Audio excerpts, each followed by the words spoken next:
Hi guys, ngayon ito yung bike ko. Siguro mahigit isang buwan na na-stuck sa bahay.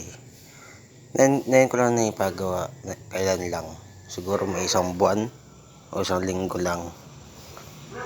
Paggawa ko dahil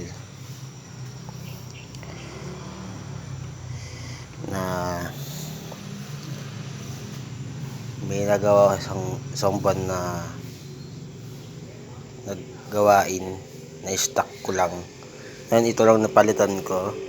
Upuan, ito niya, preno, at plato niya, tapos siyapakan, kadena. Yan lang. At ito, wala na akong iba. Soon, siguro nasa lapas ako. Gamit ko to. Marami pa akong babaguhin dyan.